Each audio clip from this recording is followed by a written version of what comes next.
Right then. Right. All right, yeah, right. All right, son. All right, Dad. How's it going? Are we on? Yeah, it's recording. Okay, what do you want to talk about? I don't know. I've got some notes here on VAR and the Glazers. But, VAR, don't get me going on VAR. Come on then, so talk to me about it. VAR. I'd say VAR is the worst thing that's happened to football in my lifetime. Yeah, in my lifetime too. In terms of like, just like straight off the bat, how it's affected the game. Something that's just been introduced. I think it's the worst thing. Okay, so yeah, I What are your problems I with hate VAR? it. Why do you hate VAR? I hate it because, so even though it's got rid of some poor offside decisions, and possibly one or two poor penalty decisions, although penalties I don't think it really helps. No, it doesn't. So it's got rid of those. That's the only good thing. But against that, there's so many bad things. So many bad things. Because the thing is, the reason it's introduced is to stop the howlers. Because what happens in football is, referees, just like the players at the highest standard, are a very high standard of officials, right? Yeah. But everyone makes mistakes, right? Yeah. Like players make mistakes, officials make mistakes. But I guess if a referee makes a massive mistake, it can affect the outcome of a big thing. It can affect the outcome of a final. And that's why VAR came in, just to stop the howlers. The offsides that are just too hard to... They're just mistakes in offsides. Things like that. Or really bad just penalty decisions. That's what it was influenced for. But that's right, yeah. It just got too involved. Too involved, Too involved. Oh, absolutely too involved. So there's... I mean, like, go on, you list... Well, the linesmen, you might as say. well not have linesmen. No, true. Because they just do ball in and out of play, and you can get VAR to do that as well. So what's the point of having linesmen? They don't do offsides anymore. They don't do offside. I mean, they just don't do offsides. Yeah, well, let's talk about the offside. Because offsides are one thing I've made a note on here that are just ridiculous. Yeah, but I haven't told you the main reason why I hate VAR. Okay. Yeah, okay. VAR, yes, it has got rid of the howlers. Okay, but everyone used to say, some howlers go for you, some howlers go against you. Yeah, and over the course of a season, it evens itself out. And that's probably true, but, you've got like the howlers in the big games. You'll get them. Like when Drogba was on offside in 2011 when they went on to win the league because of those points they won at Old Trafford. They did, but there was probably like decisions, across the rest of the season where, some went for you and some went against you. But I mean, you're too young. Well, you weren't even born. But in 1989, when Arsenal won the league for the first time, when they dominated, they broke Liverpool's domination. When they had one final league game to play on a Wednesday night, and it was Arsenal had to win by 2 clear goals at Anfield. Otherwise, Liverpool won the league again. The FA Cup had already been played. The European Cup had already been played. So this game was like, was it Hillsborough? Why was that? You said it was at Anfield.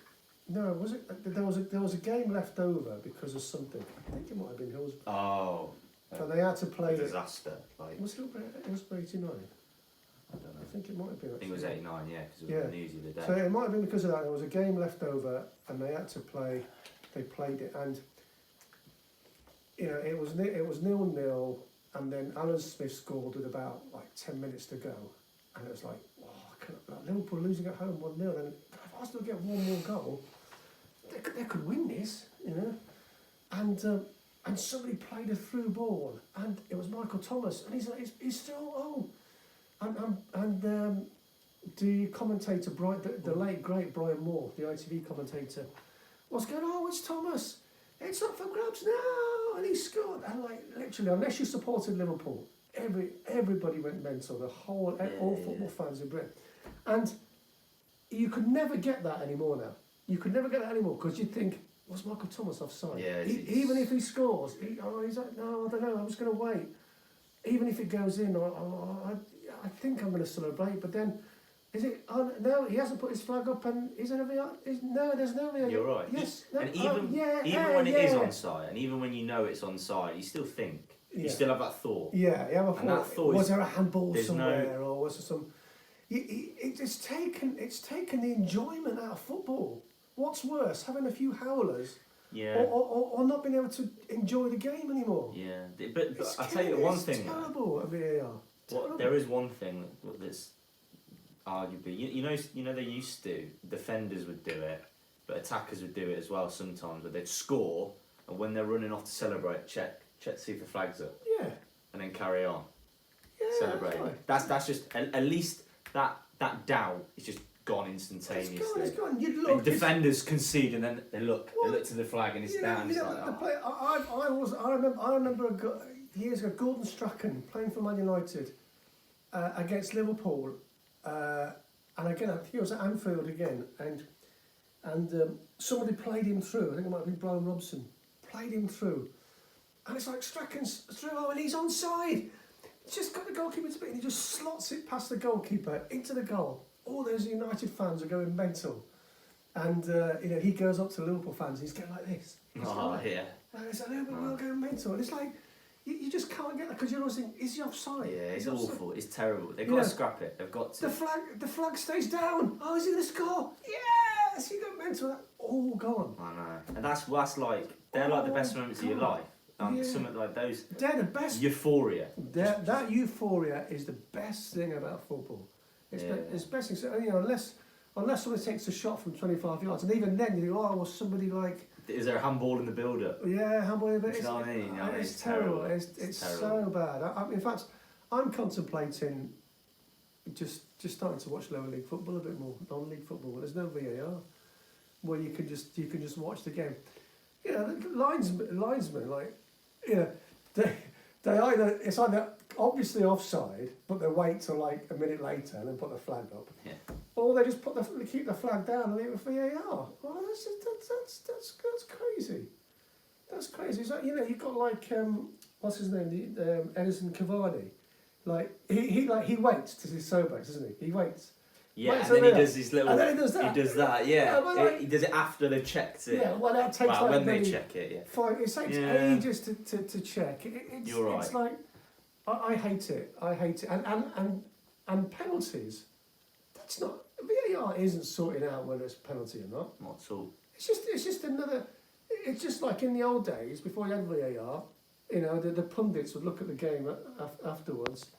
Like one of them would say, "I think it's definitely a penalty," and the other one would say, "I think it definitely wasn't." Exactly, it's subjective. And now it's a foul, it's subjective. You've got referees at Stockley Park doing the same thing. Some will say it's a penalty, some say it's not a penalty. They just doubt, and it's just doubt. The referees are just doubting themselves, and it's going to make the standard of refereeing worse. Yeah. And when they do go to the screen to have a look at a potential penalty, it's in slow motion, and in football, everything looks worse in slow motion. Yeah. Just like a turn around, just a quick turn where your hand hits someone in the face in slow motion, it looks like you've intentionally hit them. Stuff like that, red cards, these tackles. The worst are the ones where it's studs just hit the foot or like the ankle. Do you know what I mean? Yeah. And like everyone goes, oh, he's gone in with his studs, and it's like, well. Has he actually gone in with his studs? Because you look at it in slow motion and it's like, all you see is like the leg and then the studs hit the leg and you're like, oh, that's a disgraceful tackle. But in reality, he's probably just gone to kick the ball, and then when he's kicked the ball, his studs are just accidentally hit, and it's not even a big deal. And then it's just like, well, I mean, I don't know if it hurts. It might hurt, it might not. But the point is, it's not malicious. It's not malicious, and then therefore, why should it be a red card? But it looks malicious in slow motion. The game's not played in slow motion. No. We don't sit there and watch this game in slow motion and go, we just watch football. It's just it doesn't. Honestly, VAR. They shouldn't use VAR for penalties at all. They should have. It doesn't help. No, it doesn't. They should have brought VAR into like League 2. Or like, and then scrapped it. And just no. Well, look, because like we said, VAR needs to be there for those just those very rare howlers. Very rare howlers. Yeah, exactly. So So what I'm trying to say is like put it in the lower league game. You know, we don't need to do that anymore. Youth football or something, we don't need and then you can just make it better over time. Do you get me? Make it better over time. And when it's an accepted standard, then bring it into the top. But it's been in now. It's just 3 seasons we've had it. Or 2. I think 3. And it's got no better. If anything, it's got worse. 3 and 2. I don't know. Yeah, they had it at the World Cup. The World Cup, which was in 2018. Yeah, and then they had it in like the League Cup, and then the Champions League. Because do you remember the year when we beat PSG and we got the last minute Rashford penalty? After the whistle gone. After the, no. But do you know what I mean? It was like Dallo is playing now. Yeah. We've got the under-21 after the whistle Euros gone was Brighton. Yeah. And it was like a ridiculous handball. Just wasn't a handball. But like I think that was when it was in the Champions League, but not the league. Well, I guess maybe it was 1920. Another problem with it is that the rules of the game are now being changed, not for the better of the game, but to aid VAR. Yeah. Do you know what I mean when I say that? So like handball rule has changed like 2 or 3 times since it's been introduced. Yeah, to the point where nobody understands it anymore. No one knows. No one knows. It's like the government's like COVID regulations that keep changing. You keep changing them. No one can understand them. You know what I mean? It's mad. And then if the attackers handballing it, it's one rule. If the defender's handballing it, it's another rule. And then if it's in the lead up to a goal or not in the lead up to a goal, if it's the player that scored, the player didn't score. It's terrible. It's terrible. I'd hate to be refereeing on a Sunday morning. Yeah. And so as though I touched his hand, and then, was it the player who was gonna score or the other?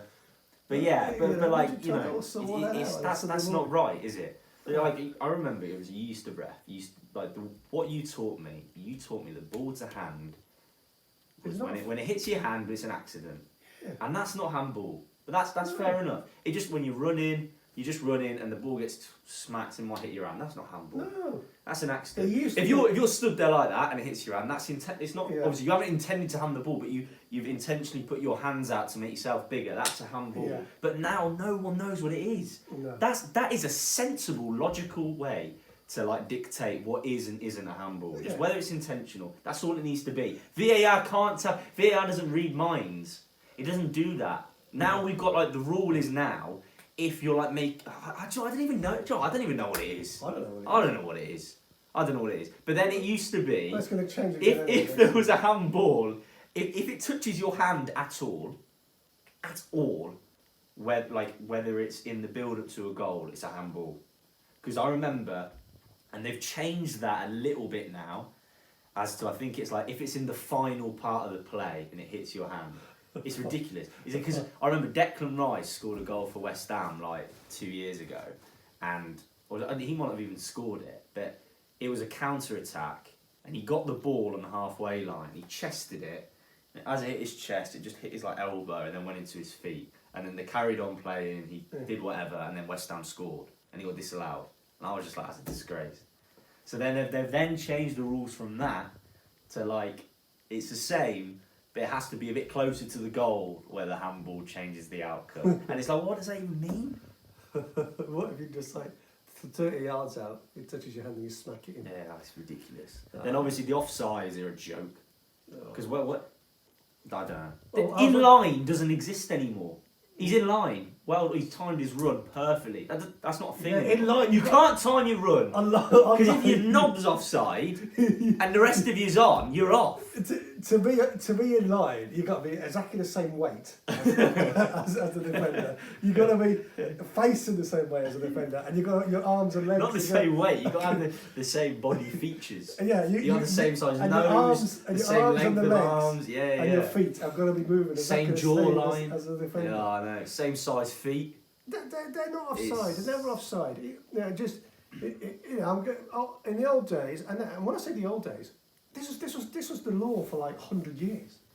You know, the only word in the referee's handbook used to be called the referee's chart, i.e. the laws of the game. Ex-ref talking. Yeah, the only word that in the whole book, in all the laws, that was in capitals, was the word intentional, and it applied to the handball law.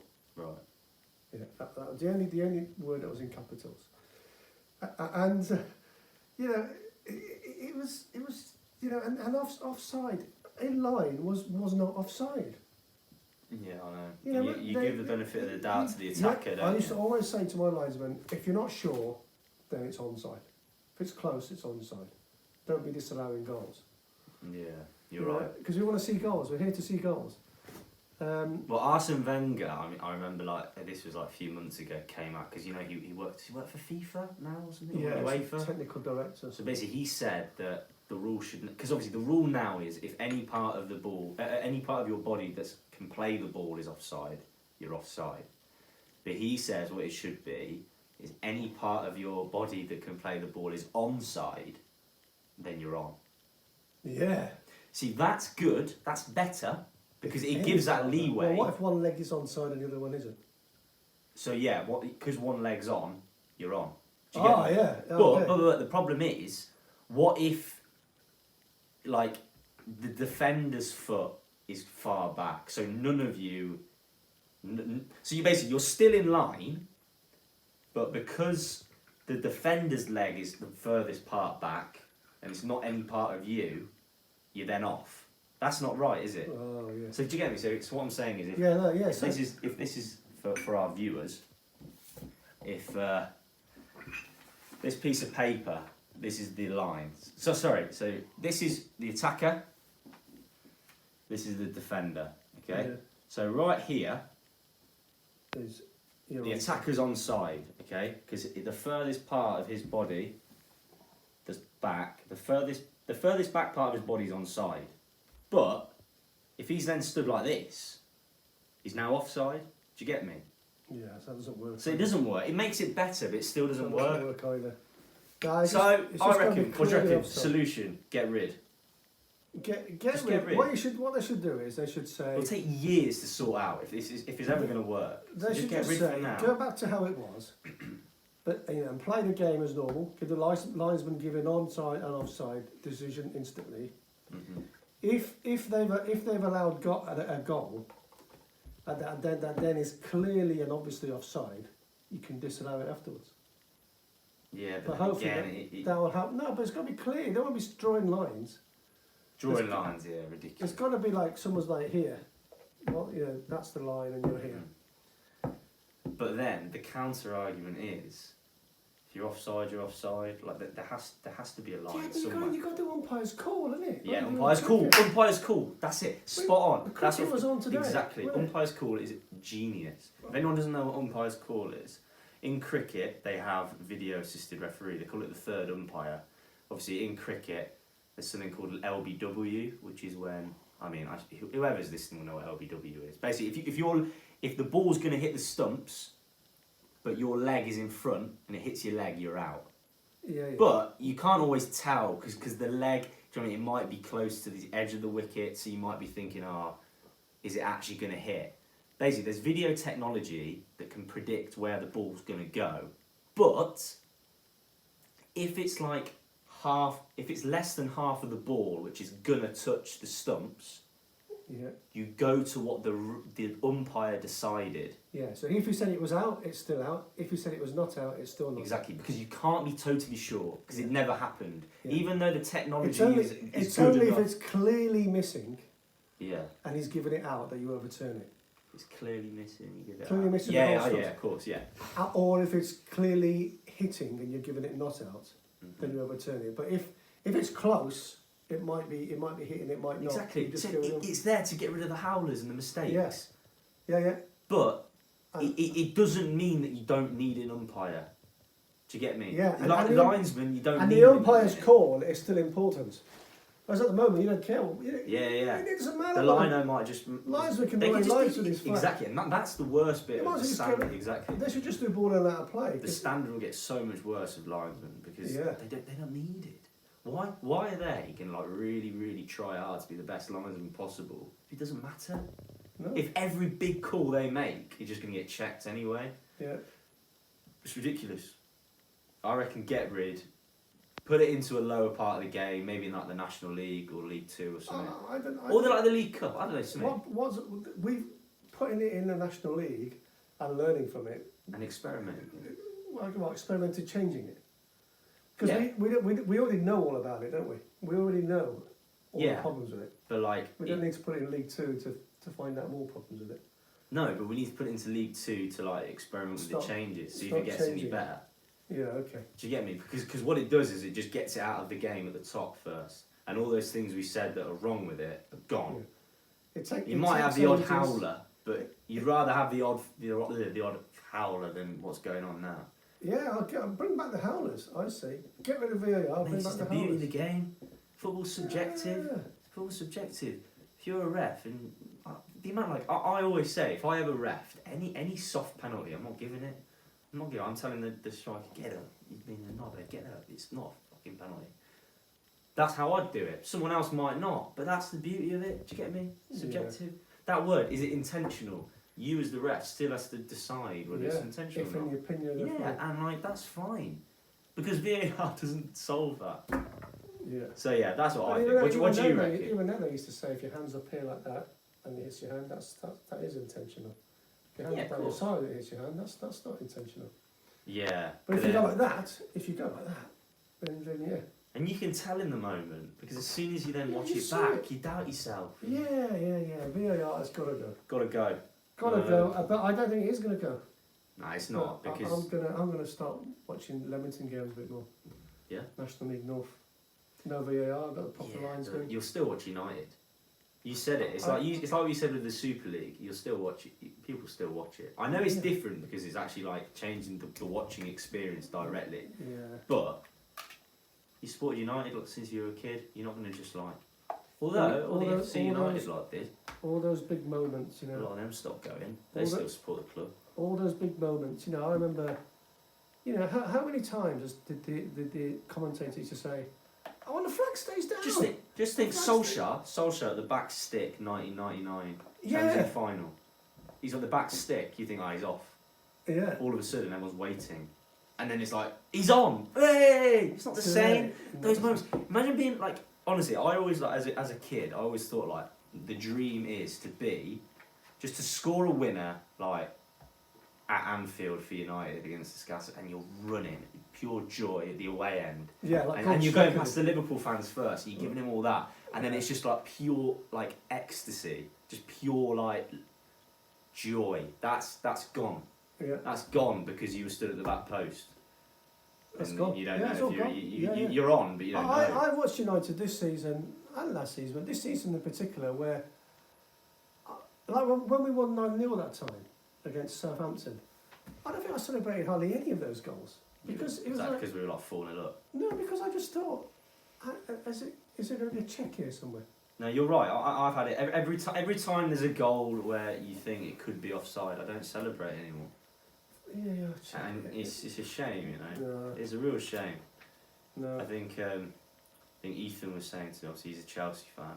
They lost the FA Cup final to Leicester, but they got a last minute equaliser when Werner was like just again stupidly offside. He was in line basically, but because his kneecap or his nose was off. That should have been a goal. Exactly, but Ethan was saying like they all celebrated. Yeah. But like, they might not do it next time because of that. Do you get me? Yeah. They might not do it again. So football's there to be enjoyed. We're in it's the entertainment business. I know. People go to it because they love it. But I reckon, like, obviously, there's more, more VAR controversy. It's more clicks on social media. It's more tweets. It's more like it's sharing the game. Like they probably like it. Do you get me? I suppose. Because of the interests aren't necessarily what's best for the fan, which I reckon brings us over nicely to the Glazers, because their interests are certainly not matching up with the interests of the fans. No. So anyway, the Glazers, for the first time since they bought the club, Joel Glazer spoke to groups of United fans in the fan forum. I was quite impressed with that. The Manchester United Supporters Trust were in the chat, and I've made a Is few it televised?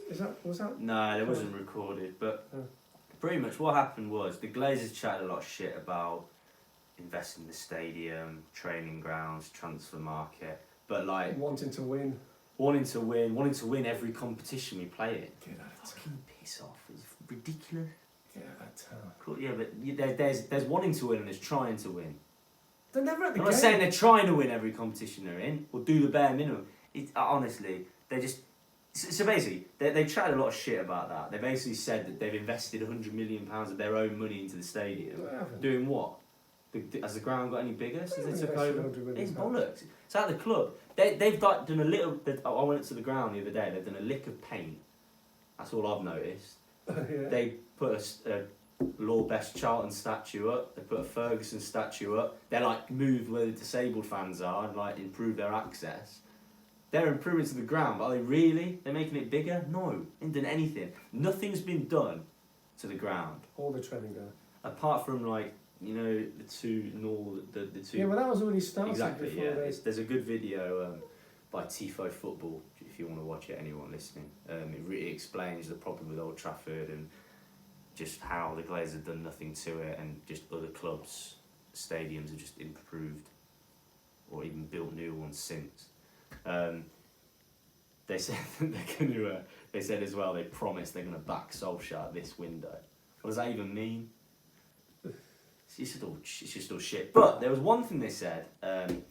They talked about introducing like a fan share scheme, where like fans can buy shares and they have equal like merit to those owned by the Glazers.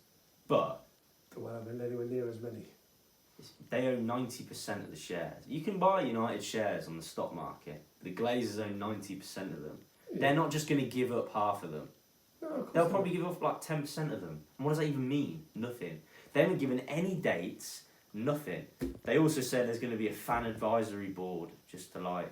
Oh well, yeah, that's. Isn't it? It's something. If that becomes a high-profile position.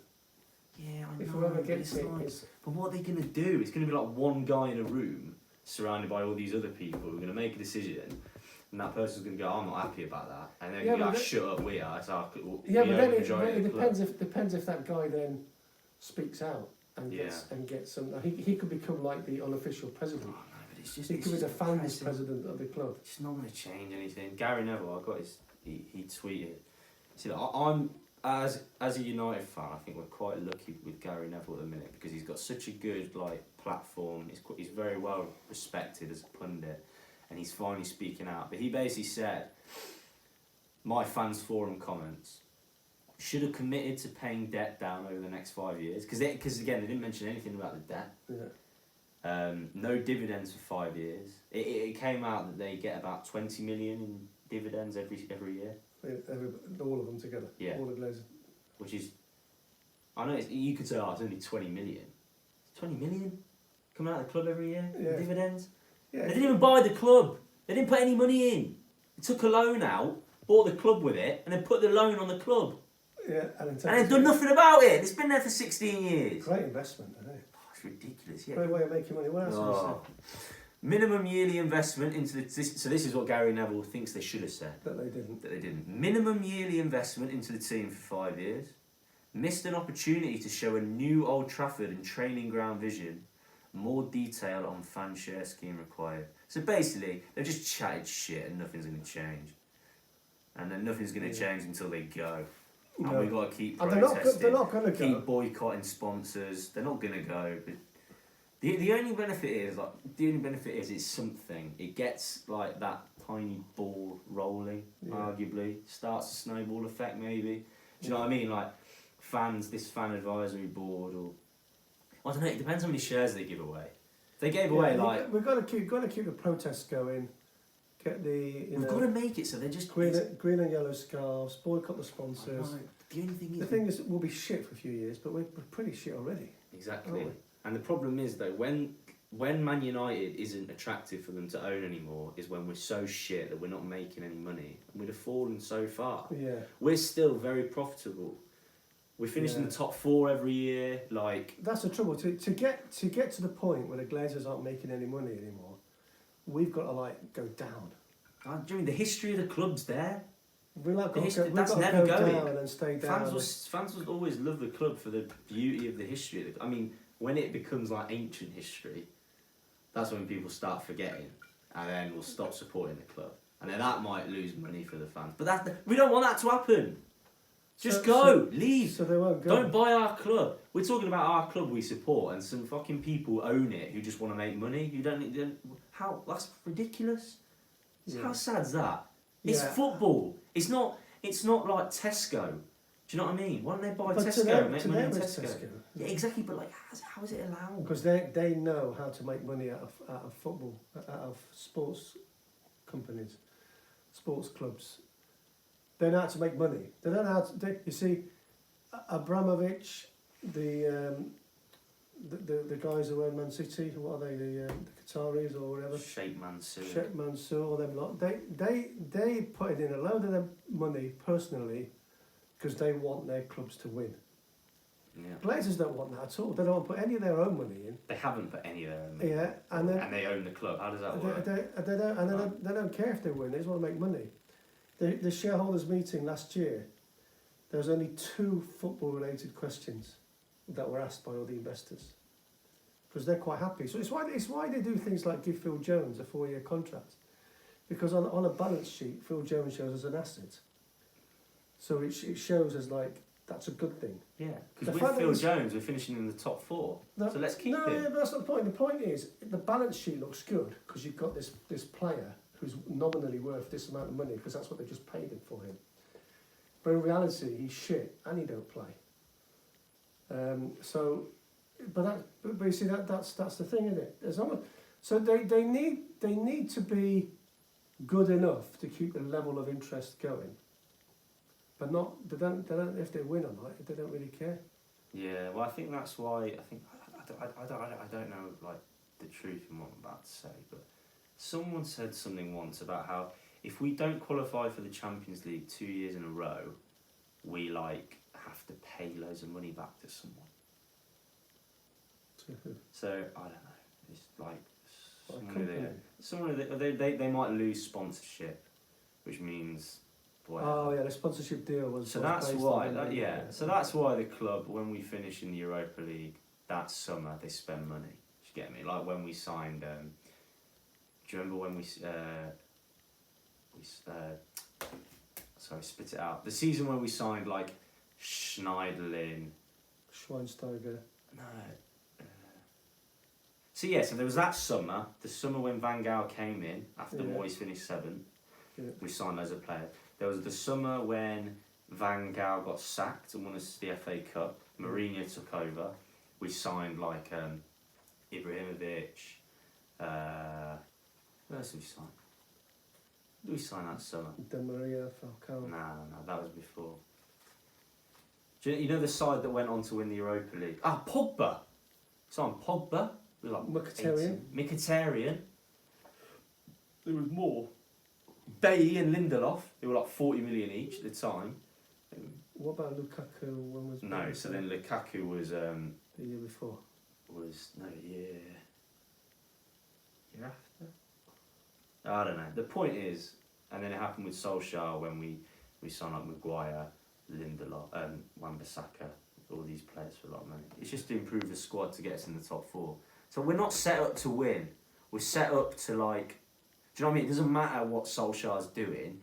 It doesn't matter how good he makes the team. We're not set up to win. We might win the odd league. We might win the odd Champions League really luckily. That's right. It's like Liverpool. Let me finish my point. It's like Liverpool. They won the league after building this team for so long because they had Klopp who was doing something. But he had to be clever with his signings. Do you know what I mean? It's not like Man City and Chelsea where they're like, here's all this money, manager. Go, try and win us everything. Yeah. And they try, and sometimes they do, sometimes they don't. Yeah. We're not set up to do that. That's why Liverpool have fallen off and finished 4th this season. I don't think they'll win the league next year. Yeah, and we definitely will. Do you know what I mean? Like there might be a year when we do, or we might. We've got to sign Haaland. Yeah, but If we sign Haaland, that's the Glazers. They're just buying themselves more time. If the Glazers use their own money, kicking the can down the road. The Glazers use their own money to buy Haaland. The problem is, so basically Haaland, if he went this summer, it costs like over 100 million. Yeah. But he's got a clause in his contract next season where he's got like a release clause that can be activated for like 70 million euros. Nah. So I think so. We sign Cavani one more year, get Haaland next year. That's the hope. It's If not we gonna get, we need happen. to, if the Glazers spend their own money to buy Haaland, I'll say right, we'll give you another chance. No, surely not. No. Oh. No, really. But it'll be a good statement, won't it? So yeah, I mean, Glazers. So what's They the can't. They just got to go. What's the crack with the protests and stuff? What's the chatter on social media? I don't Are the know. I protests think gonna carry obviously there's people want to see what's going to happen now with this share thing Yeah, and this. and in the transfer season. See what happens. But the problem is we've got a lot of fans who, if the Glazers spent loads of money this year, say they just signed Harry Kane and Sancho, there'd be so many fans who don't know enough that will just go, oh, it's fine now. It's fine. The Glazers have finally spent some money, and they'll stop the old protests and stuff. Don't get me like- down on Sancho. I don't rate him at all. Yeah, but I mean, you've seen him play a few times, and he might not have been very good. I saw him play twice for England, and he was rubbish. Well, he had a really good season the season before last, and then we were meant to sign him, and it just never happened. Oh, And then he came back and just had a really poor first half of the year. He just did nothing, didn't get many goals, got a few assists. But then the end of this season, apparently he's done really well again. Just have a look at the Euros. He's going to the Euros. Well, okay, we'll see. We'll see talk about the Euros. I don't have much. I'm hoping Italy will do well. Yeah. So I think Italy should do well. with Conte and Mancini. Mancini. With Mancini, I think they've got a good. He's a good manager. He's got them well organised. No, there's no stars, no superstars. No, but there's a couple of nearly superstars. Who? So you've got Insigne, Immobile, Chiesa. You've still got Chiellini and Bonucci, Donnarumma. Donnarumma. But the thing is, He's a man. Italy Really? always show. Italy know how to win tournaments. Yeah. They've won 5. They've got to finals. That's what England don't have. England have arguably. Oh, actually, I don't think they do have a better squad than Italy. But even if they did, you'd back Italy to go further because Italy can win big games. Italy, in Euro 2016, they lost to Germany on penalties. It's the first time they've ever got knocked out to Germany in a major tournament, and they played them so many times. Yeah. But yeah, Italy always show up to the tournaments. They always do. So, obviously we're... Yeah, That's so the type of I'm Italians looking do. forward. I'm looking forward to seeing Italy, and I'm just looking forward to seeing some big players playing on the big stage. Ronaldo could be his last one. Good program about Ronaldo on BBC last night. Did you see? It's a documentary. Yeah, it was good. Like updated, sort of. It was on last night. Yeah, I played. Like was it recently made? Yeah. Oh right. No. Might have to watch that. Yeah, it was good. We need to watch the Ferguson thing as He's well. on 5 Ballon d'Ors. Yeah, Messi's won 6. Yeah, but in terms of what he's, Ronaldo's better. Go on, let's talk about why Ronaldo's better than Messi. He just is. There we go. This will piss people He's off. stronger. He's faster. He scores more goals. Well, He's done it in was it 3 different countries? Yeah, well, I think He's succeeded with his country. What's Messi won with Argentina? Messi's bottled it in 2 Copa America finals and a World Cup final. Yeah. This is my opinion. It. Right, Messi and Ronaldo, 2 of the greatest players to ever play the game. Everyone can agree with that, and there's not much between them. But why I prefer Ronaldo? Obviously, I'm a United fan. I'm biased, obviously. But what does that mean? My opinion's not valid? No. This is why I think he's better. Ronaldo shows up in the big moments and the big games like I've never seen a player do. Yeah. Portugal, Real Madrid, United. He just scores his goals that win trophies. Yeah. And I'm not. Messi does that a fraction of the time. He scores when they're already 2-0 up. Yeah, but Messi, like we literally just said, he's had the chance to win 2 Copa Americas and a World Cup, and he hasn't showed up. Yeah. He hasn't. Also, Messi's been at Barcelona his whole career. Fair play. Ronaldo's done it at United. He's done it at Real Madrid, and he's won stuff at Juventus in the twilight of his career. Yeah. Massive goals. And he's done it in Portugal. They lost 2-0 at home to Atletico Madrid. Or was it away? To Atletico Madrid. It was away 2 years ago in the Champions League. He just scored a hat-trick in the second leg and then won 3-2. Just classic Ronaldo. He's better for me for that reason. That's my opinion. Yeah. He's better. He's better. But again, I'm not I'm not dissing Messi. Messi's obviously an unbelievable, like, amazing footballer. And the way he dribbles and passes is amazing. But some of his goals, some of his, like, unhuman goals, and he takes them off. The defending is shocking. Yeah. Some of them, but yeah, that's my opinion. But yeah, I mean, the goal was that some of the, you know, the way like Ronaldo would just jump. Oh yeah, he's one of the best athletes of all time. And his like dead ball skills and things. It's just unbelievable. Yeah. Anyway, so get rid of VAR, get rid of the Glazers, and get rid of Messi. Nah. Get Ronaldo back. Who's going to be the next big one then? Who's going to win the Ballon d'Or this year? Well, I think. Have we had it? Have we had it this year? No. Last year they didn't do it, controversially. Oh, right. They just didn't do it. It was just stupid. Because the season carried on. Lewandowski should have won it. Didn't it? Yeah, but like. Who's going to win it this year? Let's have a think. Well, I mean, the Euros will be a key factor. I think Messi's done quite well this season. But Atletico Madrid won the league. Yeah. Yeah, so I don't know. Who's had a good season? Haaland. He's too young. He won't win it. He probably should be in for a shout. It doesn't matter though, it's Ballon d'Or, isn't it? Who cares? What matters is what team trophies you win. I don't know, who else could it be? The thing is, Messi and Ronaldo were just like on a different level to any Will player. Will it be Messi or Ronaldo again? I think it'll be Ronaldo. I'll tell you what, if like Ronaldo... Is it Copa America this year as well? Say like one of them drags their team to victory, they should win it. But like what if like Mbappe just does like unbelievable for France, scores loads of goals and they win? What if like Harry Kane scores like 9 goals and England win the Euros? I think that could have an impact. Do you know what I mean? Because for a team to win the Euros, you have to have a talisman who's like banging in the goals and getting loads of assists. Bruno Fernandes, he should win the Ballon d'Or this year. Yeah, that's it. I agree. What a player. The trouble is, United didn't win anything. Finish second though. I was saying, like next season, for this this lineal progress to carry on, we have to either win the league or finish second again and win trophy. I don't know. Do you want to talk about social? No, let's save it for another time. No, let's wrap it up. Did you have any of No. So how are we going to get rid of the Glazers then? Just see how this summer goes. Someone will have to like take them hostage. See how the summer goes. I'm joking, don't do that. No, do it if you want. I'm not going to do it. See how the summer goes. But the point is, just quickly, even if we did sign some players this summer and then won the league next year, it's just short-term stuff. We just won't win it again, do you know what I mean? We're not set up to win 3 leagues in a row like we did 07, 08, 09.